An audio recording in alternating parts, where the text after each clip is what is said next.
Gender ന്യൂട്രാലിറ്റിയെ സംബന്ധിച്ച ചർച്ചകൾ കേരളത്തിലും സജീവമാവുകയാണ്. വിദ്യാലയങ്ങളിൽ വസ്ത്രം ജെൻഡർ ന്യൂട്രൽ ആവണം എന്ന ആശയം പലരും മുന്നോട്ട് വെക്കുന്നു. +2 വിദ്യാർത്ഥിനികൾ ആൺകുട്ടികളെ പോലെ പാന്റും ഷർട്ടും തന്നെ യൂണിഫോമായി സ്വീകരിച്ചാൽ മതിയെന്ന് ബാലുശ്ശേരിയിലെ ഒരു സ്കൂൾ തീരുമാനിച്ചത് വിവാദമായിരിക്കുന്നു. ഈ സാഹചര്യത്തിൽ ഒരു മുസ്ലിമിന്റെ നിലപാടുകൾ എന്തായിരിക്കണം എന്ന് വിശദീകരിക്കാമോ?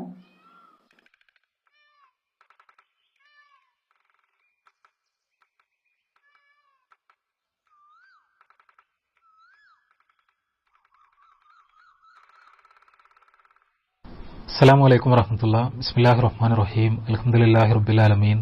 വസ്സലാത്തു വസ്സലാമു അലാ റസൂലിഹിൽ അമീൻ വഅലാ ആലിഹി വഅസ്ഹാബിഹി അജ്മഈൻ. അമ്മാ ബഅദ്. ജെൻഡർ ന്യൂട്രാലിറ്റി കേരളത്തിന്റെ സാംസ്കാരിക പൊതുമണ്ഡലത്തിൽ സജീവമായ ചർച്ചകൾക്ക് വിധേയമായിക്കൊണ്ടിരിക്കുകയാണ്. ചോദ്യത്തിൽ സൂചിപ്പിക്കപ്പെട്ടതുപോലെ കേരളത്തിലെ ചില വിദ്യാലയങ്ങളിൽ ലിംഗനിരപേക്ഷമായ യൂണിഫോം നടപ്പിലാക്കാൻ തീരുമാനിച്ചതുമായി ബന്ധപ്പെട്ട് ഈ ചർച്ചകൾ പുതിയ ദിശകൾ കൈവരിച്ചുകൊണ്ടിരിക്കുന്നു. സ്വാഭാവികമായും പടിഞ്ഞാറൻ നാടുകളിൽ, അമേരിക്കയിലും യൂറോപ്പിലുമെല്ലാം സമീപകാലത്തായി വളരെയധികം ചർച്ച ചെയ്യപ്പെട്ടുകൊണ്ടിരിക്കുന്ന ഒരാശയം എന്ന നിലക്ക് ആഗോളവൽക്കരണത്തിന്റെ കാലത്ത് കേരളത്തിൽ ഇതിന്റെ അനുരണനങ്ങൾ ഉണ്ടാവുക എന്നതും അതിന്റെ അടിസ്ഥാനത്തിലുള്ള സാമൂഹ്യമായ ഇടപെടലുകൾ സംഭവിക്കുക എന്നതും വളരെ സ്വാഭാവികമാണ്. ഇത്തരമൊരു അവസ്ഥയിൽ ഒരു മുസ്ലിം എന്ത് നിലപാടാണ് ഈ വിഷയത്തിൽ സ്വീകരിക്കേണ്ടത് എന്നതാണ് ചോദ്യം. ഇവിടെ അടിസ്ഥാനപരമായി കേരളത്തിലെ സ്ത്രീകൾ അല്ലെങ്കിൽ പെൺകുട്ടികൾ പരമ്പരാഗതമായി ഉപയോഗിച്ചു വരുന്ന വസ്ത്രങ്ങളാണോ അവർക്ക് ഏറ്റവും അനുയോജ്യമായത്, അതല്ല അതിനേക്കാൾ മികച്ച വസ്ത്രധാരണ ശൈലി നമ്മൾ കണ്ടെത്തേണ്ടതുണ്ടോ? മുസ്ലിം പെണ്ണിനെ പാന്റും ഷർട്ടും ധരിക്കാൻ ഇസ്ലാമിക ഫിഖ് യഥാർത്ഥത്തിൽ അനുവദിക്കുന്നുണ്ടോ?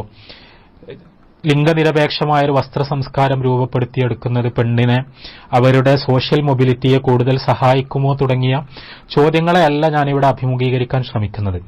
മറിച്ച് ജെൻഡർ ന്യൂട്രാലിറ്റി എന്ന മുദ്രാവാക്യം ഉയർത്തിക്കൊണ്ടുള്ള ഈ വസ്ത്രപരിഷ്കരണ വാദം അത് വരുന്നത് എവിടെ നിന്നാണ്? അതിന്റെ പ്രത്യയശാസ്ത്രം എന്താണ്? അതിന്റെ ലോജിക്കൽ പ്രെമിസിസ് എന്താണ്? ഏത് തരം ന്യായങ്ങൾ അടിസ്ഥാനപ്പെടുത്തിക്കൊണ്ടാണ്, ഏത് തരം വീക്ഷണങ്ങൾ അടിസ്ഥാനപ്പെടുത്തിക്കൊണ്ടാണ് ഈ വാദങ്ങൾ മുന്നോട്ട് വെക്കപ്പെടുന്നത് എന്ന് സൂചിപ്പിക്കുകയും ആ വാദങ്ങളോടുള്ള അല്ലെങ്കിൽ ഈ ലോജിക്കൽ പ്രമിസസിനോടുള്ള ജെൻഡർ ന്യൂട്രാലിറ്റിയുടെ വെളിച്ചത്തിലുള്ള വസ്ത്രപരിഷ്കരണ വാദത്തിന്റെ യുക്തിപരമായ അടിത്തറകളോടുള്ള ഇസ്ലാമിന്റെ പ്രതികരണം എന്താണ്, ഇസ്ലാമിന്റെ വീക്ഷണം എന്താണ് എന്ന് മാത്രം സംക്ഷിപ്തമായി വിശദീകരിക്കുകയുമാണ് ഈ അവസരത്തിൽ ഞാൻ ഉദ്ദേശിക്കുന്നത്. അതുവഴി ഇത്തരം ഒരു സാമൂഹിക തരംഗത്തോട് ഏത് തരം നിലപാടാണ് മുസ്ലിം സ്വീകരിക്കേണ്ടത് എന്ന് വ്യക്തമാകുമെന്ന് ഞാൻ മനസ്സിലാക്കുന്നു. ഒന്നാമതായി നമുക്കറിയാവുന്നതുപോലെ ഈ ജെൻഡർ ന്യൂട്രാലിറ്റി അല്ലെങ്കിൽ അതുമായി ബന്ധപ്പെട്ട ലിംഗനിരപേക്ഷമായ വസ്ത്ര സംസ്കാരത്തിനു വേണ്ടിയുള്ള വാദങ്ങൾ എല്ലാം രൂപപ്പെട്ടു വരുന്നത് അമേരിക്കയിലെ അല്ലെങ്കിൽ യൂറോപ്പിലെ ഒക്കെ സവിശേഷമായ ഒരു ചരിത്ര സന്ദർഭത്തിലാണ്. സെക്കൻഡ് വേവ് ഫെമിനിസം, അതേപോലെ സെക്ഷൽ റവല്യൂഷൻ പോലെയുള്ള അനുഭവങ്ങളിലൂടെ ആ പ്രദേശങ്ങൾ കടന്നുപോയതിന്റെ സ്വാഭാവികമായൊരു തുടർച്ച എന്ന നിലയിലാണ് ഇത്തരം ആശയങ്ങൾ അവതരിപ്പിക്കപ്പെട്ടത്. ഇവിടെ ഇതിന്റെ അടിത്തറകളായി നിലനിൽക്കുന്ന 5 പ്രമിസുകളെ അവയെ എടുത്തു പറഞ്ഞുകൊണ്ട് അവയോടുള്ള ഇസ്ലാമികമായ നിലപാട് ഞാൻ പറയാൻ ശ്രമിക്കാം. ഒന്ന്, ഈ തരം വാദങ്ങളെല്ലാം കടന്നുവരുന്നത് ലിംഗവ്യത്യാസത്തിന്റെ അടിസ്ഥാനത്തിൽ നിയമവ്യത്യാസമുണ്ടാകുന്നത് വിവേചനമാണ് എന്ന ഒരു വീക്ഷണമാണ് ഒന്നാമത്തെ പ്രമിസ് എന്നെനിക്ക് തോന്നുന്നു. എവിടെ 2 ലിംഗങ്ങൾ, സ്ത്രീയും പുരുഷനുമായിട്ടാണ് മനുഷ്യർ സൃഷ്ടിക്കപ്പെട്ടിരിക്കുന്നത് എന്നും ആ ലിംഗങ്ങൾക്ക് അവയുടേതായ ജൈവ സ്വത്വമുള്ളതുകൊണ്ട്, ജൈവ പ്രകൃതിയുള്ളതുകൊണ്ട്, ശാരീരികവും മാനസികവുമായ സവിശേഷതകൾ ഉള്ളതുകൊണ്ട് സ്വാഭാവികമായും അവർക്ക് വ്യത്യസ്തമായ നിയമങ്ങൾ ആവശ്യമുള്ള സന്ദർഭങ്ങളും സാഹചര്യങ്ങളും ഉണ്ടാകാം എന്ന് പറയുന്നതിനെ ഇത് പാടെ നിരാകരിക്കുകയും സ്ത്രീകൾക്കും പുരുഷന്മാർക്കും വെവ്വേറെ നിയമങ്ങൾ ഉണ്ടാവുക എന്ന് പറയുന്നത് ലിംഗവിവേചനമാണ് എന്ന് ശക്തമായി വാദിക്കുകയും ചെയ്യുന്നു. ഈ വാദത്തോട് ഇസ്ലാം അടിസ്ഥാനപരമായി തന്നെ യോജിക്കുന്നില്ല എന്ന് നമുക്ക് കാണാൻ കഴിയും. സ്ത്രീക്കും പുരുഷനും വെവ്വേറെ നിയമങ്ങൾ ഇസ്ലാം നിർദ്ദേശിക്കുന്ന എത്രയോ സന്ദർഭങ്ങളുണ്ട്. ആ നിയമങ്ങൾ സ്ത്രീയുടെ പ്രകൃതിയെ അല്ലെങ്കിൽ പുരുഷന്റെ പ്രകൃതിയെ സവിശേഷമായി പരിഗണിക്കുക മാത്രമാണ് ചെയ്യുന്നത്. അതല്ലാതെ ഏതെങ്കിലും ഒരു ലിംഗത്തിന് അധമത്വം കൽപ്പിക്കുകയോ സ്ത്രീയെ അല്ലെങ്കിൽ പുരുഷനെ ഏതെങ്കിലും അർത്ഥത്തിൽ മനുഷ്യാവസ്ഥയിൽ അല്പം കൂടി താഴ്ന്നവരായി പരിഗണിക്കുകയോ ചെയ്യുകയല്ല ആ നിയമങ്ങൾ ചെയ്യുന്നത്. പക്ഷെ ഇത് മനസ്സിലാക്കാതെ ലിംഗവ്യത്യാസത്തിന്റെ അടിസ്ഥാനത്തിൽ നിയമവ്യത്യാസം ഉണ്ടാകുന്നത് അത് ലിംഗവിവേചനമാണ് എന്ന നിലപാടാണ് ഈ വാദങ്ങൾ മുന്നോട്ട് വെക്കുന്നത്. ഈ വാദങ്ങളുടെ ചരിത്ര സന്ദർഭത്തിൽ രൂപപ്പെട്ടു വന്ന ഇതേപോലെയുള്ള പ്രത്യയശാസ്ത്രങ്ങൾ മുന്നോട്ട് വെക്കുന്നത്. ഇതിനോട് ഇസ്ലാം വളരെ കൃത്യമായി തന്നെ വിയോജിക്കുന്നു. ഇസ്ലാമിക കർമ്മശാസ്ത്രം പരിശോധിച്ചാൽ അവിടെ സ്ത്രീക്കും പുരുഷനും ഒരുപോലെ ബാധകമായ കുറെ നിയമങ്ങളുണ്ട്. പക്ഷേ സ്ത്രീകൾക്ക് മാത്രം ബാധകമായ അല്ലെങ്കിൽ പുരുഷന് മാത്രം ബാധകമായ സ്ത്രീയുടെയും പുരുഷന്റെയും കാര്യത്തിൽ വ്യത്യാസങ്ങൾ വരുന്ന നിയമങ്ങൾ അവിടെ നമുക്ക് വളരെ കൃത്യമായി തന്നെ കണ്ടെത്താൻ കഴിയും. ഇവിടെ സ്ത്രീ പുരുഷൻ എന്ന് പറയുന്ന രണ്ട് അസ്തിത്വങ്ങളെ ഇസ്ലാം വസ്തുതകളായി യാഥാർത്ഥ്യങ്ങളായി മനസ്സിലാക്കുകയും അവ തമ്മിൽ വ്യത്യാസങ്ങളുണ്ട് എന്ന് വിശദീകരിക്കുകയും ആ വ്യത്യാസങ്ങൾ ഉൾക്കൊണ്ടുകൊണ്ട് വേണം നിയമനിർമ്മാണം എന്ന് സൂചിപ്പിക്കുകയുമാണ് ഇസ്ലാം ചെയ്യുന്നത്. അതേസമയം ജെൻഡർ ന്യൂട്രാലിറ്റിയെപ്പോലുള്ള ഒരു ആശയം കടന്നുവരുന്ന ഒരു പ്രത്യയശാസ്ത്ര പരിസരം എന്ന് പറയുന്നത് വളരെ കൃത്യമായി തന്നെ ഈ സ്ത്രീ പുരുഷൻ എന്ന് പറയുന്ന അസ്തിത്വങ്ങളെ അവയെ യാഥാർത്ഥ്യങ്ങളായി മുഖവിലക്കെടുക്കാൻ വിസമ്മതിക്കുകയും അവയിൽ നിന്ന് ഒഴിഞ്ഞു മാറുകയുമാണ് ചെയ്യുന്നത്. രണ്ടാമത്തെ വളരെ പ്രധാനപ്പെട്ട ഒരു പ്രമിസ് എന്ന് പറയുന്നത് ഇതുമായി തന്നെ ബന്ധപ്പെട്ടതാണ്. അവിടെ ജെൻഡർ ന്യൂട്രാലിറ്റിയുടെ വക്താക്കളുടെ ആലോചനകളിൽ അവരുടെ നിലപാട് തറകളിൽ വളരെ കൃത്യമായി നമുക്ക് കണ്ടെത്താൻ കഴിയുന്ന ഒരു നിലപാട് സ്ത്രീക്കും പുരുഷനും വെവ്വേറെ വസ്ത്രങ്ങൾ ആവശ്യമില്ല എന്ന നിലപാടാണ്. ഈ നിലപാടാണ് ഒരുപക്ഷെ ഇപ്പോൾ കേരളത്തിൽ ഉണ്ടായിക്കൊണ്ടിരിക്കുന്ന സംവാദങ്ങളുടെ എല്ലാം ഒരു അന്തസത്തയായി നിലകൊള്ളുന്നത്. സ്ത്രീക്കും പുരുഷനും വെവ്വേറെ നിയമങ്ങൾ ആവശ്യമില്ല എന്ന് പറയുമ്പോൾ, സ്ത്രീയും പുരുഷനും തമ്മിൽ വ്യത്യാസങ്ങളില്ല എന്ന് പറയുമ്പോൾ സ്വാഭാവികമായും അവർക്ക് വെവ്വേറെ വസ്ത്രധാരണ രീതികൾ ആവശ്യമില്ല എന്ന വാദം കൂടി അതിന്റെ അനുബന്ധമായി ഉണ്ടാകുന്നു. ഇവിടെ സ്ത്രീയുടെയും പുരുഷന്റെയും ശരീരം വ്യത്യസ്തമായതുകൊണ്ട്, മനസ്സ് വ്യത്യസ്തമായതുകൊണ്ട് അവർക്കുള്ള വസ്ത്രധാരണ നിയമങ്ങളിലും വ്യത്യാസമുണ്ട് എന്നു തന്നെയാണ് ഇസ്ലാമിന്റെ വീക്ഷണം. ഇസ്ലാം അത് വളരെ കൃത്യമായി തന്നെ പഠിപ്പിക്കുന്നുണ്ട്. ആ നിയമങ്ങൾ തന്നെ പരിശോധിച്ചാൽ അറിയാം സ്ത്രീയും പുരുഷനും തമ്മിലുള്ള വ്യത്യാസങ്ങളെ അത് വളരെ ഗൗരവത്തിലെടുക്കുന്നു എന്ന്. സ്ത്രീകൾ മാത്രമുള്ള ഒരു ഇടത്തിൽ, സ്ത്രീകൾ മാത്രമുള്ള ഒരു സദസ്സിൽ ഒരു പെണ്ണ് വസ്ത്രം ധരിക്കുന്നത് പോലെ വസ്ത്രം ധരിച്ചാൽ പോരാ, പുരുഷന്മാർ കൂടി കടന്നു വരുന്ന, പുരുഷനും സ്ത്രീയുമെല്ലാം ഉണ്ടാകുന്ന ഒരു പൊതുസ്ഥലത്ത് പെണ്ണ് അങ്ങനെ വസ്ത്രം ധരിച്ചാൽ പോരാ എന്ന് ഇസ്ലാം വളരെ കൃത്യമായി തന്നെ പറയുന്നുണ്ട്. പുരുഷനോടും ഇത് ഇസ്ലാം പറയുന്നുണ്ട്. പുരുഷനോട് പുരുഷന്റെ ശരീരം ഏത് രീതിയിൽ മറക്കണമെന്ന് ഇസ്ലാം പഠിപ്പിക്കുന്നുണ്ട്. അവിടെ പുരുഷൻ ഒരു പൊതുസ്ഥലത്ത് നിർബന്ധമായും മറച്ചിരിക്കേണ്ട ശരീരത്തിന്റെ ഭാഗങ്ങളും സ്ത്രീ ഒരു പൊതുസ്ഥലത്ത് നിർബന്ധമായും മറച്ചിരിക്കേണ്ട ശരീരഭാഗങ്ങളും തമ്മിൽ ഇസ്ലാമിൽ അടിസ്ഥാനപരമായി തന്നെ വ്യത്യാസമുണ്ട്. ഇത് പരിശുദ്ധ ഖുർആനും തിരുസുന്നത്തും ഇസ്ലാമിക ചരിത്രവും പരിശോധിക്കുന്നവരെ സംബന്ധിച്ചിടത്തോളം വളരെ വ്യക്തമാണ്.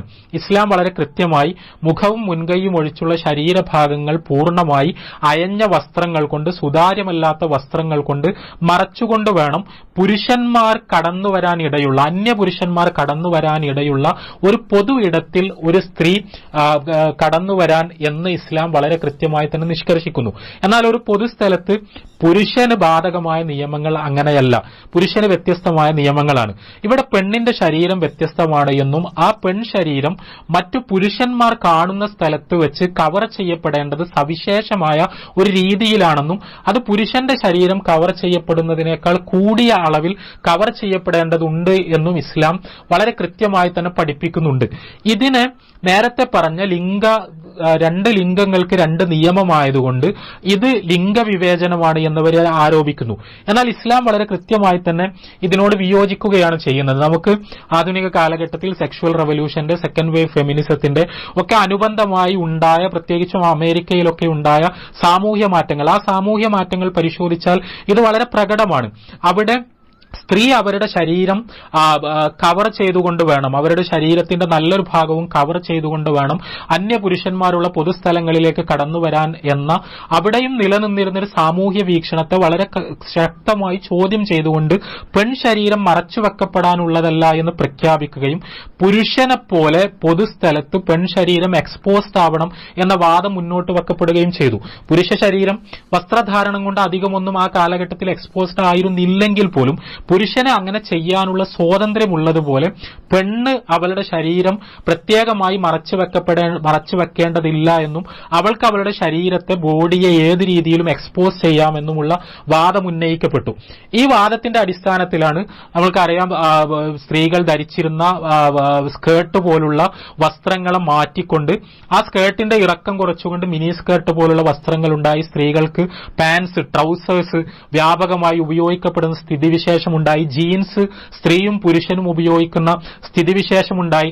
അവിടെ സ്ത്രീയുടെ ശരീരത്തിലെ അവയവങ്ങളെ, അവളുടെ കാലുകളെ, അവയുടെ ആകൃതിയെ ഒക്കെ പുറത്തേക്ക് കൊണ്ടുവരുന്ന തരത്തിൽ തന്നെയുള്ള വസ്ത്രധാരണ രീതി ബോധപൂർവം പെണ്ണ് സ്വീകരിക്കണം എന്ന് നിർദ്ദേശിക്കപ്പെടുകയും അങ്ങനെ ആണുങ്ങൾ കൂടിയുള്ള, അന്യപുരുഷന്മാർ കൂടിയുള്ള പൊതു ഇടങ്ങളിൽ സ്ത്രീകൾ ശരീരം ഈ രീതിയിൽ മറച്ചു വെക്കേണ്ടതുണ്ട് എന്ന ആശയത്തെ ചോദ്യം ചെയ്യണമെന്ന് വളരെ കാര്യമായി പ്രചരിപ്പിക്കപ്പെടുകയും എല്ലാം ചെയ്യുന്ന സ്ഥിതിവിശേഷമുണ്ടായി.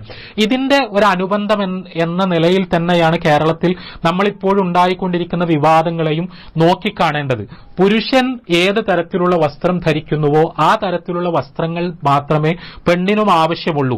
പെണ്ണിന്റെ ശരീരത്തിന് പ്രത്യേകമായ സവിശേഷതകളൊന്നുമില്ല. അവിടെ പ്രത്യേകമായി മറച്ചു വെക്കപ്പെടേണ്ടതൊന്നുമില്ല. അന്യപുരുഷന്മാർ പെണ്ണിനെ കാണുന്നുണ്ടെങ്കിലും പെണ്ണിനെ കാണുന്ന പൊതുസ്ഥലത്താണെങ്കിലും അവൾക്ക് പ്രത്യേകമായ ഒരു കവറിംഗ് ആവശ്യമില്ല എന്ന വാദം. ഇസ്ലാമിലെ ഹിജാബ് വളരെ കൃത്യമായി ഈ വീക്ഷണത്തിനെതിരാണ് എന്ന കാര്യം വളരെ വ്യക്തമാണ്. ഹിജാബ് പെണ്ണിനെ മറച്ചുവെക്കുന്നു, അവളുടെ അസ്തിത്വത്തെ തമസ്കരിക്കുന്നു, അവളുടെ ദൃശ്യതയെ ഇല്ലാതാക്കുന്നു തുടങ്ങിയ വാദങ്ങൾ ആണ് ഈ ആളുകൾ മുന്നോട്ട് വെക്കുന്നത്. ഇസ്ലാം പറയുന്നത് യഥാർത്ഥത്തിൽ പെണ്ണിനോട് ഹിജാബ് ധരിക്കാൻ ആവശ്യപ്പെടുന്നത് അവൾ അധമയായതുകൊണ്ടല്ല, അവൾക്ക് ഏതെങ്കിലും തരത്തിൽ ആണിനേക്കാൾ ഇൻഫീരിയറായ ഒരു സ്റ്റാറ്റസ് ഉള്ളതുകൊണ്ടല്ല, ആ വസ്ത്രം ഒരു അധമത്വത്തിന്റെ അടയാളവുമല്ല, മറിച്ച് അവൾ ഒരു മോഡസ്റ്റിയാണ് പ്രകടിപ്പിക്കുന്നത്. എന്റെ ശരീരം എനിക്കിഷ്ടമില്ലാത്ത ആളുകൾ, അന്യപുരുഷന്മാർ, അവൾ എന്റെ ശരീരം കാണേണ്ടതില്ല, എന്റെ ശരീരത്തിന്റെ ഇന്ന ഭാഗങ്ങൾ കാണേണ്ടതില്ല എന്ന നിലപാട് അവൾക്ക് ഉണ്ടാകണമെന്നാണ് ഇസ്ലാം പഠിപ്പിക്കുന്നത്. ഇത് ഈ ആളുകൾ സൂചിപ്പിക്കുന്നത് അവരുടെ വീക്ഷണത്തിൽ ലിംഗവിവേചനമാണ്. ഇവിടെയും ഇസ്ലാം വളരെ കൃത്യമായി തന്നെ അവരുടെ ലോജിക്കൽ പ്രമിസിനോട് വിയോജിക്കുന്നു. സ്ത്രീക്കും പുരുഷനും വ്യത്യസ്തങ്ങളായ രീതിയിലുള്ള വസ്ത്ര സംസ്കാരം ആവശ്യമുണ്ട് എന്നു തന്നെയാണ് ഇസ്ലാമിന്റെ വീക്ഷണം എന്ന് വളരെ കൃത്യമായി നമുക്ക് മനസ്സിലാക്കാൻ കഴിയും. മറ്റൊരു ലോജിക്കൽ പ്രമിസ്, മൂന്നാമത്തെ വളരെ പ്രധാനപ്പെട്ട ഇവരുടെ ഒരു ലോജിക്കൽ പ്രമിസ് എന്ന് പറയുന്നത് നേരത്തെ പറഞ്ഞ രണ്ട് കാര്യങ്ങളുമായി ബന്ധപ്പെട്ടത് തന്നെയാണ്. സ്ത്രീയും പുരുഷനും രണ്ട് വ്യത്യസ്ത അസ്തിത്വങ്ങളായതുകൊണ്ട്, വ്യത്യസ്ത ശരീരവും വ്യത്യസ്ത മനസ്സും അവർക്കുള്ളതുകൊണ്ട് അവരുടെ ലൈംഗികത എന്ന് പറയുന്നത് പരസ്പരം ആകർഷിക്കുന്ന രീതിയിലായതുകൊണ്ട് ജെൻഡർ സെഗ്രഗേഷൻ അനിവാര്യമാകുന്ന സന്ദർഭങ്ങളുണ്ട് എന്ന് ഇസ്ലാം പറയുന്നു. എന്നാൽ ഇവർ നിൽക്കുന്ന ലോജിക്കൽ പ്രമിസ് എന്ന് പറയുന്നത് ജെൻഡർ സെഗ്രഗേഷനും ഡിസ്ക്രിമിനേഷനാണ് എന്ന വാദമാണ്. ലിംഗങ്ങൾ പ്രത്യേക സ്പേസ് ഉണ്ടാകുന്നത്, സ്ത്രീയും പുരുഷനും ഇടകലരാൻ പാടില്ലാത്ത പ്രത്യേക സ്പേസുകൾ ഉണ്ടാകുന്നത്, ജെൻഡർ സ്പെസിഫിക് ആയ സ്പേസുകൾ ഉണ്ടാകുന്നത്, അതും ലിംഗവിവേചനമാണ്, ലിംഗപരമായ അനീതിയാണ് എന്നിവരെ സൂചിപ്പിക്കാൻ ശ്രമിക്കുന്നു. നമ്മുടെ ലോക ചരിത്രത്തിൽ പലതരത്തിലുള്ള ഡിസ്ക്രിമിനേഷൻസ് ഉണ്ടായിട്ടുണ്ട്, റേഷ്യൽ ഡിസ്ക്രിമിനേഷനുകൾ ഉണ്ടായിട്ടുണ്ട്. അതിന്റെ അടിസ്ഥാനത്തിൽ സെഗ്രഗേഷൻസ് ഉണ്ടായിട്ടുണ്ട്. നിർബന്ധിതമായി കറുത്തവരും വെളുത്തവരും കൂടിക്കലരാതിരിക്കാൻ വേണ്ടിയുള്ള സെഗ്രഗേഷൻസ് ഉണ്ടായിട്ടുണ്ട്. ഇന്ത്യയിൽ ജാതിയുടെ അടിസ്ഥാനത്തിൽ താഴ്ന്ന ജാതിക്കാർ ഉയർന്ന ജാതിക്കാരുടെ അടുത്തേക്ക് കടന്നു വരുന്നത് നിരാകരിച്ചുകൊണ്ടുള്ള, അത് അവരുടെ ശരീരത്തെ അശുദ്ധമാക്കും, മലിനമാക്കും എന്ന തരത്തിലുള്ള സെഗ്രഗേഷൻസ് ഉണ്ടായിട്ടുണ്ട്. അവയുടെ മാതൃകയിലുള്ള വിവേചനപരമായ അനീതി നിറഞ്ഞ മനുഷ്യർക്കിടയിൽ അസമത്വം കൽപ്പിക്കുന്ന ഒരു സെഗ്രഗേഷനാണ് ജെൻഡർ സെഗ്രഗേഷനും എന്നാണ് ഇവർ പറഞ്ഞു വെക്കാൻ ശ്രമിക്കുന്നത്.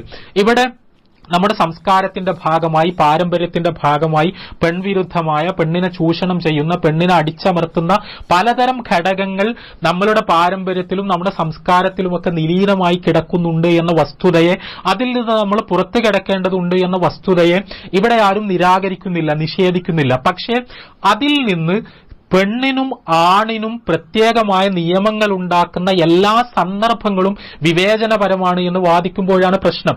ഇവിടെയും ഈ സെഗ്രഗേഷന്, ജെൻഡർ സെഗ്രഗേഷന്, ഇസ്ലാം ഒക്കെ ഉത്ബോധിപ്പിക്കുന്ന ജെൻഡർ സെഗ്രഗേഷന് വിവേചനം എന്ന് മുദ്ര കുത്തുന്ന സമയത്ത് ഇസ്ലാം പറയുന്ന ഈ സെഗ്രഗേഷന്റെ ലോജിക്ക് ഇവർക്ക് പൂർണ്ണമായി മനസ്സിലാകുന്നില്ല എന്നതാണ് യാഥാർത്ഥ്യം.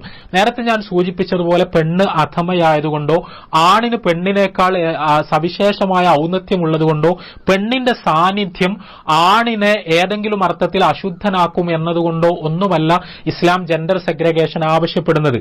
മറിച്ച് സ്ത്രീക്കും പുരുഷനുമിടയിലുള്ള ലൈംഗിക ആകർഷണം എന്ന ജീവശാസ്ത്രപരമായ സത്യത്തെ മുഖവിലക്കെടുത്തുകൊണ്ട് അതിനെ ഉൾക്കൊണ്ടുകൊണ്ട് വളരെ കൃത്യമായി ഇസ്ലാമിനെ സംബന്ധിച്ചിടത്തോളം ലൈംഗികത, സ്ത്രീയും പുരുഷനും തമ്മിലുള്ള ലൈംഗികത എന്ന് പറയുന്നത് വിവാഹത്തിനുള്ളിൽ മാത്രം സംഭവിക്കേണ്ട ഒരു കാര്യമായതുകൊണ്ടും ആ സ്ത്രീ പുരുഷ ലൈംഗികത വിവാഹത്തിനുള്ളിൽ മാത്രം സംഭവിക്കേണ്ടതെന്ന് പറയുമ്പോൾ സെക്ഷൽ ഇന്റർകോഴ്സ് മാത്രമല്ല, സ്ത്രീയും പുരുഷനും തമ്മിലുള്ള എല്ലാ ലൈംഗികാസ്വാദനങ്ങളും വിവാഹത്തിനുള്ളിൽ മാത്രമാണ് നടക്കേണ്ടത് എന്നതാണ് ഇസ്ലാമിന്റെ വീക്ഷണം. അതുകൊണ്ട് തന്നെ ലൈംഗികമായ വിനിമയങ്ങൾക്ക് ഈ രണ്ട് ജെൻഡറുകൾ തമ്മിൽ സാധ്യതയുള്ളതുകൊണ്ട് രണ്ട് പുരുഷന്മാർ തമ്മിൽ ഇടപഴകുന്നത് പോലെ അല്ലെങ്കിൽ രണ്ട് സ്ത്രീകൾ തമ്മിൽ ഇടപഴകുന്നത് പോലെ ഓപ്പോസിറ്റ് ജെൻഡേഴ്സ്, സ്ത്രീയും പുരുഷനും തമ്മിൽ ഇടപഴകിക്കൂടാ എന്നും അന്യപുരുഷന്മാരും സ്ത്രീകളും പരസ്പരം സ്പർശിച്ചുകൂടാ എന്നുമെല്ലാമുള്ള നിയമങ്ങൾ വളരെ കൃത്യമായി തന്നെ ഇസ്ലാം പഠിപ്പിക്കുന്നുണ്ട്. നമ്മൾ ഇസ്ലാമിക കർമ്മശാസ്ത്രം പരിശോധിച്ചാൽ പള്ളി ഏറ്റവും നല്ല ഉദാഹരണമാണ്. പള്ളിയിൽ മുസ്ലിങ്ങൾ അണിയണിയായി നിന്നുകൊണ്ടാണ് നമസ്കരിക്കുക എന്ന് പൊതുവിൽ എല്ലാവർക്കും അറിയാം. അവിടെ പുരുഷന്മാരുടെ അണിയിൽ സ്ത്രീകളില്ല. സ്ത്രീകളും പുരുഷന്മാരും ഇടകലർന്ന് അണി നിൽക്കുന്ന, സ്വഫ് നിൽക്കുന്ന സമ്പ്രദായം ഇസ്ലാമികമായി അംഗീകരിക്കപ്പെടുന്നതല്ല. പുരുഷന്മാർ ഇമാമിന് പിന്നിൽ മുന്നിൽ നിൽക്കുകയും സ്ത്രീകൾ വേറെ അണിയായി പിന്നിൽ നിൽക്കുകയും ചെയ്യുക എന്ന ഇസ്ലാമികമായ രീതി, ഈ ഇടകലരലിനെ ഇസ്ലാം അംഗീകരിക്കാത്ത ഒരുപാട് സന്ദർഭങ്ങളിൽ ഒന്നിന്റെ ഒരു ഉദാഹരണമാണ്, വളരെ പ്രകടമായ ഉദാഹരണമാണ്. ഇതേപോലെയുള്ള ജെൻഡർ സെഗ്രഗേഷൻ ഇസ്ലാം ആവശ്യപ്പെടുന്ന കുറേയേറെ രംഗങ്ങൾ ഉണ്ട് എന്ന് നമുക്ക് കാണാൻ കഴിയും. എന്നാൽ ഇവിടെ ഈ വീക്ഷണങ്ങൾ, ഈ ലോകവീക്ഷണങ്ങൾ മുറുകെ പിടിക്കുന്നവരെ സംബന്ധിച്ചിടത്തോളം ജെൻഡർ സെഗ്രഗേഷൻ ഡിസ്ക്രിമിനേഷൻ ആണ് എന്നവർ വാദിക്കുകയും സ്ത്രീ പുരുഷൻ എന്ന നിലക്ക് വേർതിരിഞ്ഞിരിക്കേണ്ട ഒരു സന്ദർഭവുമില്ല എന്നവർ പറയുകയും രണ്ട് പുരുഷന്മാർ തമ്മിൽ ഇടപഴകുന്നത് പോലെ തന്നെ രണ്ട് സ്ത്രീകൾക്കും, ഒരു പുരുഷനും ഒരു സ്ത്രീക്കും എല്ലാ അർത്ഥത്തിലും ഇടപഴകാം എന്ന് അവർ പ്രചരിപ്പിക്കുകയും എല്ലാം ചെയ്യുന്നു.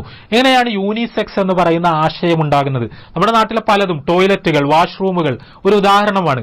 അവിടെ സ്ത്രീകൾക്കും പുരുഷനും വെവ്വേറെ വാഷ്റൂമുകൾ ആവശ്യമില്ല. അത് യൂണിസെക്സ്, ആർക്കും കടന്നു ചെല്ലാവുന്ന തരത്തിലുള്ള വാഷ്റൂം സംവിധാനങ്ങളാണ് നമുക്ക് ആവശ്യം. കാരണം ഈ രീതിയിൽ സ്ത്രീക്കും പുരുഷനും വേറെ വേറെ ടോയ്ലറ്റുകൾ ഉണ്ടാക്കുന്നത് അത് ജെൻഡർ സെഗ്രഗേഷനാണ്, അത് ഡിസ്ക്രിമിനേഷനാണ്, അത് ലിംഗപരമായ വേർതിരിവുകളെ ശാശ്വതീകരിക്കുകയാണ് എന്ന് വാദിച്ചുകൊണ്ട് ഈ തരത്തിലുള്ള വാഷ്റൂമുകൾക്ക് വേണ്ടിയുള്ള മുറവിളികൾ ഉയരുന്നു. ഞാനൊരു ഉദാഹരണം പറഞ്ഞതാണ്. നമ്മുടെ നാട്ടിൽ തന്നെ ഈ സ്ത്രീക്കും പുരുഷനും വെവ്വേറെ വസ്ത്രങ്ങൾ ആവശ്യമില്ല എന്ന് വാദിക്കുന്നത് യഥാർത്ഥത്തിൽ സ്ത്രീയും പുരുഷനും തമ്മിൽ വ്യത്യാസങ്ങളൊന്നുമില്ല എന്ന് പഠിപ്പിക്കാൻ വേണ്ടിയാണ്. കുട്ടികളെ സംബന്ധിച്ചിടത്തോളം തീർച്ചയായും വസ്ത്രം എന്ന് പറയുന്നത് ആണിനെയും പെണ്ണിനെയും വേർതിരിക്കുന്ന വളരെ പ്രധാനപ്പെട്ട പ്രകടമായ ഒരു അവരുടെ ജെൻഡറിനെ ഡിനോട്ട് ചെയ്യുന്ന ഒരു കോഡാണ്. അവിടെ സ്ത്രീക്ക് വേറെ വസ്ത്രം, പുരുഷൻ വേറെ വസ്ത്രം എന്ന് പറയുമ്പോൾ ആണും പെണ്ണും തമ്മിൽ വ്യത്യാസങ്ങളുണ്ട് എന്നൊരു ധാരണ കുട്ടിയിൽ വളരെ കൃത്യമായി വേരുറക്കുന്നു. ഈ ധാരണ വളരെ പ്രകൃതിപരമാണ്. സ്ത്രീയും പുരുഷനും തമ്മിൽ എത്രയോ വ്യത്യാസങ്ങളുണ്ട് എന്ന് ഏതു മനുഷ്യനും അറിയാം. പക്ഷേ അതിനെ മറച്ചു വെക്കുന്ന തരത്തിൽ വസ്ത്രം ഏകീകൃത ഭാവത്തിലേക്ക് കൊണ്ടുവന്നാൽ, രണ്ടു കൂട്ടരും ഒരേ തരത്തിലുള്ള വസ്ത്രങ്ങൾ ധരിച്ചാൽ ഇവർ തമ്മിൽ വ്യത്യാസങ്ങളുണ്ട് എന്ന ധാരണ ഇല്ലാതാക്കാൻ കഴിയുമെന്നും അങ്ങനെ ജെൻഡർ സെഗ്രഗേഷന് പൂർണ്ണമായി അവസാനിപ്പിക്കണമെന്നും ആണ് ഇവരുടെ വാദം. അതിന്റെ അടിസ്ഥാനത്തിൽ നമ്മുടെ വിദ്യാലയങ്ങളിൽ, കോളേജുകളിൽ, സ്കൂളുകളിലൊക്കെ ഇപ്പോൾ രണ്ട് വശങ്ങളിലായി സാധാരണ നിലയിൽ പുരുഷന്മാർ, ആൺകുട്ടികൾ ഒരു വശത്തും പെൺകുട്ടികൾ മറ്റൊരു വശത്തുമായിട്ടാണ് ഇരിക്കുന്നത്. അത് മാറ്റി എല്ലാ ബെഞ്ചുകളിലും സ്ത്രീകളും പുരുഷന്മാരും തൊട്ടടുത്ത് ഇടകലർന്നിരിക്കുന്ന ഒരു ക്ലാസ് റൂം സംസ്കാരത്തിലേക്ക് നമ്മൾ പ്രവേശിക്കേണ്ടതുണ്ട് എന്ന് പറയുന്ന രീതിയിലാണ് ഇവരുടെ വീക്ഷണം. ഇവരുടെ ഒരു പ്രമിസിൽ നിൽക്കുമ്പോൾ അവർക്ക് അങ്ങനെ പറയാൻ കഴിയും. എന്നാൽ ഇസ്ലാം വളരെ കൃത്യമായി തന്നെ ഈ പ്രമിസിനോട് വിയോജിക്കുകയും ജെൻഡർ സെഗ്രഗേഷൻ ആവശ്യമായ അനിവാര്യമായ സന്ദർഭങ്ങൾ ഉണ്ട് എന്ന് പറയുകയും ആ സന്ദർഭങ്ങൾ യഥാർത്ഥത്തിൽ പെണ്ണിനെ ആദരിക്കുന്നതിന്റെ, അവളുടെ വ്യക്തിത്വത്തിന് മാനിക്കുന്നതിന്റെ എല്ലാം ഭാഗമാണ് എന്ന് സൂചിപ്പിക്കുകയും ചെയ്യുന്നുണ്ട് എന്നതാണ് യാഥാർത്ഥ്യം. ഇതേപോലെ ഈ വസ്ത്രപരിഷ്കരണവാദത്തിന്റെ ജെൻഡർ ന്യൂട്രാലിറ്റിയുടെ മറ്റൊരു ഒരു പ്രെമിസ് എന്ന് പറയുന്നത് ജെൻഡർ യഥാർത്ഥത്തിൽ വളരെ ഫ്ലൂയിഡായ ഒരു കാറ്റഗറിയാണ് എന്ന വീക്ഷണമാണ്. സ്ത്രീ പുരുഷൻ എന്ന് പറയുന്ന രണ്ട് സ്വത്വങ്ങളായിട്ടാണ് പ്രപഞ്ചത്തിന്റെ സൃഷ്ടാവ് മനുഷ്യരാശിയെ സൃഷ്ടിച്ചത് എന്ന വസ്തുതയെ, വളരെ അടിസ്ഥാനപരമായ പ്രകൃതി യാഥാർത്ഥ്യത്തെ നിഷേധിക്കുകയും തിരസ്കരിക്കുകയും യഥാർത്ഥത്തിൽ ഇവിടെ പെണ്ണത്തം എന്ന് പറയുന്നത്, യഥാർത്ഥത്തിൽ ഈ സെക്സ് എന്നതിനോട് അനുബന്ധമായി നമ്മൾ ഇന്ന് വ്യാപകമായി ചർച്ച ചെയ്തുകൊണ്ടിരിക്കുന്ന ജെൻഡർ എന്ന് പറയുന്ന കോൺസെപ്റ്റ് രൂപപ്പെടുന്നത് 1950കളിലാണ്. സ്ത്രീയും പുരുഷനും തമ്മിൽ പ്രകൃതിപരമായി ജീവശാസ്ത്രപരമായി വ്യത്യാസങ്ങളുണ്ടെങ്കിലും ആ ലിംഗ വ്യത്യാസത്തിന്റെ അടിസ്ഥാനത്തിൽ അവരുടെ പെരുമാറ്റത്തിലോ അവരുടെ സ്വഭാവങ്ങളിലോ വ്യത്യാസങ്ങളൊന്നും ഇല്ല എന്നും അത് മനുഷ്യർ അവരുടെ അപ്ബ്രിംഗിങ്ങിന്റെ ഭാഗമായി ഗേളിംഗ് എന്ന പ്രയോഗമുണ്ടായി. പെൺവൽക്കരിക്കുകയാണ്, പെൺകുട്ടിയാക്കി തീർക്കുകയാണ്. ആരും പെണ്ണായി ജനിക്കുന്നില്ല, മറിച്ച് അവർ പെണ്ണായി വളർത്തപ്പെടുക മാത്രമാണ് ചെയ്യുന്നത് എന്ന സിമോൺ ദി ബുവയുടെ വിഖ്യാതമായ പ്രസ്താവനയൊക്കെ ഉണ്ടാകുന്നത് ആ ഒരു പശ്ചാത്തലത്തിലാണ്. അവിടെ സ്ത്രീ പുരുഷൻ എന്ന് പറയുന്ന ജെൻഡറുകൾ യഥാർത്ഥത്തിൽ ഇല്ലാത്തതാണ്. അത് സോഷ്യൽ കൺസ്ട്രക്റ്റുകളാണ്. അത് യഥാർത്ഥത്തിൽ ബയോളജിക്കലായ നമ്മുടെ ഡിഫറൻസുകളിൽ നിന്ന് അങ്ങനെ ജെൻഡർ ഉണ്ടാവുന്നില്ല എന്ന വാദം മുന്നോട്ട് വെക്കുകയും ആ വാദത്തിന്റെ അടിസ്ഥാനത്തിൽ ഒരു പുരുഷ ശരീരമുള്ളതുകൊണ്ട് അയാളുടെ ജെൻഡർ പുരുഷനാകണമെന്നില്ല, ഒരു പെൺ ശരീരമുള്ളതുകൊണ്ട് അയാളുടെ ജെൻഡർ പെണ്ണാകണമെന്നില്ല എന്ന വളരെ വിചിത്രമായൊരു പരികല്പന മുന്നോട്ട് വെക്കപ്പെട്ടു. ഇത് പിന്നീടുണ്ടായ LGBT മൂവ്മെന്റിന്റെ ഒക്കെ ഒരു പശ്ചാത്തലത്തിൽ ഒരാളെ സംബന്ധിച്ചിടത്തോളം ട്രാൻസ്ജെൻഡർ എന്ന് പറയുന്ന ഒരു പ്രതിഭാസത്തെ ചൂണ്ടിക്കാണിച്ചുകൊണ്ട് പുരുഷ ശരീരമുണ്ടായിരിക്കെ തന്നെ എനിക്ക് ഒരു പെൺ സ്വത്വം അനുഭവപ്പെടുന്നു എന്ന് പറയുന്ന ആളുകളെ, അങ്ങനെ അവകാശപ്പെടുന്ന ആളുകളെ, അല്ലെങ്കിൽ നേരെ തിരിച്ചൊരു പെൺ ശരീരം ഉണ്ടായിരിക്കെ തന്നെ എനിക്കൊരു ആൺ സ്വത്വം അനുഭവപ്പെടുന്നു എന്ന് പറയുന്ന ആളുകളെ, അവകാശപ്പെടുന്ന ആളുകളെ ചൂണ്ടിക്കാണിച്ചുകൊണ്ട് അതേപോലെയുള്ള ആളുകൾ ഉണ്ടാകാം, അതേപോലെയുള്ള ആളുകൾ നമുക്ക് ചുറ്റുമുണ്ട് എന്ന് പറയുകയും ചെറുപ്പത്തിൽ തന്നെ ഒരു കുട്ടിയെ നീ ആണാണ് പെണ്ണാണ് എന്ന് പറഞ്ഞു വളർത്തുന്നതിന് പകരം വളർച്ചയുടെ ഒരു ഘട്ടത്തിൽ അവൻ വളർന്നു വലുതാകുമ്പോഴാണ് അവൻ സ്വയം ആണാണോ പെണ്ണാണോ എന്ന് തീരുമാനിക്കേണ്ടത്, അല്ലെങ്കിൽ അവൾ സ്വയം ആണാണോ പെണ്ണാണോ എന്ന് തീരുമാനിക്കേണ്ടത്, അതല്ലെങ്കിൽ എന്റേതൊരു ട്രാൻസ് ശരീരമാണോ എന്ന് അയാൾ തീരുമാനിക്കേണ്ടത് മുതിർന്ന ശേഷം അയാളുടെ തെരഞ്ഞെടുപ്പാണ് എന്ന് പറഞ്ഞുകൊണ്ട് ജെൻഡർ വളരെ ഫ്ലൂയിഡാണ് എന്ന് വരുത്തി തീർക്കുന്നതാണ് ഇതിന്റെ മറ്റൊരു പ്രമിസ് എന്ന് പറയുന്നത്. അതുകൊണ്ട് തന്നെ സ്കൂളുകളിലേക്ക് കോളേജിലേക്ക് പോകുന്ന പെൺകുട്ടികൾ ആൺകുട്ടികൾ, ഇങ്ങനെ ആൺകുട്ടി പെൺകുട്ടി എന്നൊക്കെ പറയുന്നത് ഈ ജെൻഡർ ന്യൂട്രാലിറ്റിക്ക് എതിരാണ് എന്നാണ് ഇവരുടെ വാദം. അവിടെ അവരോട് പെൺവേഷം ധരിക്കാൻ പറയുന്നത് അവരുടെ മേൽ ഒരു ജെൻഡർ അടിച്ചേൽപ്പിക്കലാണ്, ആൺവേഷം ധരിക്കാൻ പറയുന്നത് അവരുടെ മേൽ ഒരു ജെൻഡർ അടിച്ചേൽപ്പിക്കലാണ്. അങ്ങനെ ജെൻഡർ അടിച്ചേൽപ്പിച്ച് അവരെ ഒരു ജെൻഡറിൽ കുരുക്കി വളർത്തുന്നതിന് പകരം ഇത് വളരെ ഫ്ലൂയിഡാണ് എന്നവർക്ക് മനസ്സിലാവട്ടെ, എല്ലാവരും ഒരേ തരത്തിലുള്ള വസ്ത്രങ്ങൾ ധരിക്കട്ടെ, അങ്ങനെ ഒരേ തരത്തിലുള്ള വസ്ത്രങ്ങൾ ധരിച്ച് മുതിർന്ന ശേഷം അവരുടെ ജെൻഡർ ഏതാണ് എന്ന് അവർ സ്വയം തീരുമാനിക്കട്ടെ എന്ന ഒരു വീക്ഷണമാണ് ഇതിന്റെ മറ്റൊരു അടിത്തറ. ഇസ്ലാം ഇതിനോട് വളരെ കൃത്യമായി തന്നെ വിയോജിക്കുന്നു. ഇസ്ലാമിക പ്രമാണങ്ങൾ പരിശോധിക്കുന്നവർക്കറിയാം മാനവരാശിയെ ആണും പെണ്ണുമായിട്ടാണ് അള്ളാഹു സൃഷ്ടിച്ചിരിക്കുന്നത് എന്ന് വളരെ കൃത്യമായി അസന്നിഗ്ധമായി തന്നെ ഇസ്ലാമിക പ്രമാണങ്ങൾ പറയുന്നുണ്ട്. ഇന്ന് നമ്മൾ പറഞ്ഞുകൊണ്ടിരിക്കുന്ന ഇതേപോലെയുള്ള സങ്കീർണതകൾ, ആ സങ്കീർണതകൾ ശാരീരികവും മാനസികവുമായ സങ്കീർണതകൾ ആർക്കെങ്കിലും അനുഭവപ്പെടുന്നുണ്ടെങ്കിൽ ആ സങ്കീർണതകൾക്ക് അവർ പരിഹാരം കണ്ടെത്താൻ ശ്രമിക്കണമെന്നാണ് ഇസ്ലാം നിർദ്ദേശിക്കുന്നത്. അതിനു പകരം പുരുഷ ശരീരമുള്ള ഒരാൾ എനിക്ക് പെൺ സ്വത്വമാണ് എന്ന് പറഞ്ഞുകൊണ്ട് പെൺവസ്ത്രങ്ങൾ ധരിക്കുന്നതോ പെണ്ണിനെ പോലെ അയാളുടെ പെണ്ണത്തം പ്രകടിപ്പിക്കുവാൻ വേണ്ടി ഏതെങ്കിലും തരത്തിൽ ആ ഒരു ദിശയിലുള്ള പ്രവർത്തനങ്ങളിലേക്ക് നീങ്ങുന്നതോ ഇസ്ലാം അംഗീകരിക്കുന്നേയില്ല. നേരെ തിരിച്ചും അതേപോലെ തന്നെ നമ്മളുടെ ശരീരം, ആ ശരീരം തന്നെയാണ് നമ്മുടെ ജെൻഡർ എന്നാണ് ഇസ്ലാമിന്റെ അടിസ്ഥാനപരമായ വീക്ഷണം. ആണാണെങ്കിലും പെണ്ണാണെങ്കിലും അത് ഒരു കുഞ്ഞ് ജനിച്ചാൽ ആ കുഞ്ഞ് 15 വയസ്സായാലും 16 വയസ്സായാലും ആണോ പെണ്ണോ എന്ന് തീരുമാനമായിട്ടില്ല, അവർ സ്വയം തീരുമാനിക്കട്ടെ. അത് തീരുമാനമാകാത്തത് കൊണ്ട് അവരുടെ മേലെ ഏതെങ്കിലും ഒരു ലിംഗത്തിന്റെ വസ്ത്രം അടിച്ചേൽപ്പിക്കുന്നത് തെറ്റാണ്. ജെൻഡർ ന്യൂട്രൽ ആയ ഒരു വസ്ത്ര സംസ്കാരമാണ് ഇതിന് പരിഹാരം എന്ന് പറയുന്ന ഒരു വീക്ഷണത്തെ ഇസ്ലാം അംഗീകരിക്കുന്നേയില്ല. ഇത് വലിയ ദുരന്തങ്ങളാണ് നമ്മുടെ നാട്ടിൽ കൊണ്ടുവരാൻ പോകുന്നത്, ഈ ഒരു വീക്ഷണം. എന്തുകൊണ്ടെന്നാൽ നമ്മൾക്ക് യൂറോപ്പിലും അമേരിക്കയിലുമെല്ലാം പരിശോധിച്ചാൽ കാണാൻ കഴിയും, അവിടെ വളരെ കൃത്യമായി ജെൻഡർ ഡിസ്ഫോറിയ എന്ന് പറയുന്നത് ഒരു സാമൂഹ്യമായ മനോരോഗമായി പടർന്നുകൊണ്ടിരിക്കുകയാണ്. അവിടെ കുട്ടികൾ ആണാണോ എന്നറിയാത്ത, പെണ്ണാണോ എന്നറിയാത്ത പ്രത്യേകതരം കൺഫ്യൂഷനിലേക്ക് ബോധപൂർവം ഈ പ്രോപ്പഗണ്ടയിലൂടെ കുഞ്ഞുങ്ങളെ കൊണ്ടുപോവുകയും അവർ പുരുഷ ശരീരമുള്ള ഒരാൾ പെൺ ശരീരമാക്കാനുള്ള സർജറികൾ ആവശ്യപ്പെടുകയും നേരെ തിരിച്ച് പെൺ ശരീരമുള്ളവർ പുരുഷ ശരീരമാക്കാനുള്ള സർജറികൾ ആവശ്യപ്പെടുകയും ആണ് പെണ്ണിനെ പോലെ നടക്കുകയും പെണ്ണ് ആണിനെ പോലെ നടക്കുകയും ഒക്കെ ചെയ്യുന്നത് വളരെ വ്യാപകമാകുന്ന തരത്തിൽ. അവിടെ സ്വാഭാവികമായി ഒരാൾ പുരുഷനോ സ്ത്രീയോ ആയിട്ടാണ് ജനിക്കുന്നത്. ഇത്തരം സങ്കീർണതകൾ, മനോവ്യതിയാനങ്ങൾ അത് വളരെ അപൂർവമാണ് എന്ന വസ്തുതയെ മറച്ചു വെച്ചുകൊണ്ട് അതിനെ സ്വാഭാവികവൽക്കരിച്ച് ഒരാൾ ആണോ പെണ്ണോ ട്രാൻസ്ജെൻഡറോ ആകുന്നത് സ്വാഭാവികമായ സാധ്യതകളാണ് എന്ന് വരുത്തി തീർക്കുന്ന വിധത്തിൽ നമ്മുടെ സൊസൈറ്റിയെ, നമ്മുടെ സംസ്കാരത്തെ കൊണ്ടുപോവുക എന്ന ദൗത്യം കൂടിയാണ് തീർച്ചയായും ഈ പരിഷ്കാരങ്ങൾ കൊണ്ടുവരാൻ പോകുന്നത്. ഇസ്ലാം ഇവിടെയും ഈ ഒരു വീക്ഷണത്തോട്, ഈ ഒരു നിലപാട് തറയോട് ഇസ്ലാം വളരെ കൃത്യമായി വിയോജിക്കുകയും രണ്ട് ജെൻഡറുകളാണ് അടിസ്ഥാനപരമായി ഉള്ളത് എന്ന് പറയുകയും ആ ജെൻഡറുകൾ വളരെ കോൺക്രീറ്റ് ആണ്, അത് സാധാരണ നിലയിൽ അയാളുടെ ശരീരത്തിന് അനുരൂപകമാണ് എന്ന് സൂചിപ്പിക്കുകയുമാണ് ഇസ്ലാം ചെയ്യുന്നത്. അഞ്ചാമത്തെ പ്രമിസ് ഞാൻ സൂചിപ്പിക്കുവാൻ ആഗ്രഹിക്കുന്നത് ഇതിന്റെ എല്ലാം ഒരു സംഗ്രഹമാണ്. അതിനെ നമുക്ക് ലിബറൽ ഹ്യൂമനിസം എന്ന് വിളിക്കാം. ലിബറൽ ഹ്യൂമനിസം എന്ന് പറയുന്നത് ഉദാര വ്യക്തിവാദം എന്ന് സാമാന്യമായി മലയാളത്തിലേക്ക് പരിഭാഷപ്പെടുത്തപ്പെടുന്ന ആശയം. ഒരാളുടെ, ഒരു വ്യക്തിയുടെ സ്വാതന്ത്ര്യം പരമമാണ്. അത് പരമമായതുകൊണ്ട് തന്നെ അയാൾ എന്ത് വസ്ത്രം ധരിക്കണം എന്നത് അയാളുടെ മാത്രം തെരഞ്ഞെടുപ്പാണ്. പുരുഷന് അവരുടേതായ വസ്ത്രങ്ങൾ, പെണ്ണിന് അവരുടേതായ വസ്ത്രങ്ങൾ ഇങ്ങനെയില്ല.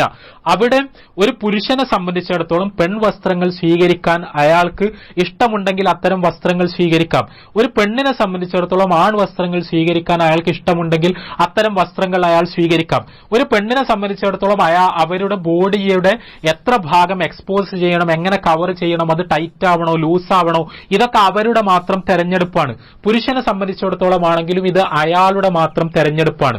മറ്റൊരാൾ കടന്നു വന്നുകൊണ്ട് അതിൽ അഭിപ്രായം പറയുന്നത്, നിർദ്ദേശങ്ങൾ നൽകുന്നത് അത് അയാളുടെ വ്യക്തി സ്വാതന്ത്ര്യത്തിലുള്ള കൈകടത്തലാണ് എന്നതാണ് ലിബറൽ ഹ്യൂമനിസത്തിന്റെ അന്തസത്ത എന്ന് പറയുന്നത്. ഇതിനോടും ഇസ്ലാം വളരെ മൗലികമായി തന്നെ വിയോജിക്കുന്നു. അവിടെ ഇസ്ലാം വളരെ കൃത്യമായി പറയുക, നമ്മൾ അള്ളാഹുവിന്റെ അടിമകളാണ്. നമുക്ക് വേണ്ടിയുള്ള നിയമനിർദ്ദേശങ്ങൾ അള്ളാഹുവാണ് അവതരിപ്പിച്ചു തന്നിരിക്കുന്നത്. ആ നിയമനിർദ്ദേശങ്ങൾ പാലിക്കുവാൻ നമ്മൾ ബാധ്യസ്ഥരാണ്. ആ നിയമനിർദ്ദേശങ്ങൾക്ക്, വിധിവിലക്കുകൾക്ക് നമ്മുടെ ജീവിതത്തെ വിധേയപ്പെടുത്തുക. കാരണം എന്താണ് നന്മ എന്നോ, എന്താണ് തിന്മ എന്നോ, എന്താണ് ധർമ്മമെന്നോ, എന്താണ് അധർമ്മമെന്നോ നമ്മൾക്ക് കൃത്യമായി തിരിച്ചറിയാൻ നമ്മൾ അതിന്റെ എല്ലാ വിശദാംശങ്ങളോടെയും വ്യവച്ഛേദിക്കുമ്പോൾ നമുക്ക് അബദ്ധങ്ങൾ സംഭവിക്കും. അതുകൊണ്ട് തന്നെ നമുക്ക് ശരി എന്ന് തോന്നുന്ന പല കാര്യങ്ങളും യഥാർത്ഥത്തിൽ തെറ്റായിരിക്കും. അവിടെ അത് നമ്മളെ വലിയ ദുരന്തങ്ങളിലേക്ക് നയിക്കും.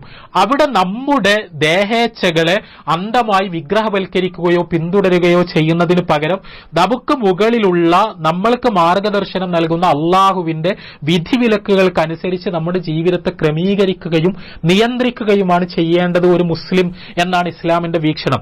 ഞാനിവിടെ സൂചിപ്പിക്കുന്നത് ഇപ്പോൾ നടന്നുകൊണ്ടിരിക്കുന്ന ജെൻഡർ ന്യൂട്രാലിറ്റിയുമായി ബന്ധപ്പെട്ട, വസ്ത്ര പരിഷ്കരണവുമായി ബന്ധപ്പെട്ട് കേരളത്തിൽ ഉയർന്നുകൊണ്ടിരിക്കുന്ന പുതിയ വാദങ്ങളുടെ പ്രധാനപ്പെട്ട 5 പ്രമിസുകളെ കുറിച്ചാണ് ഞാൻ പറഞ്ഞത്.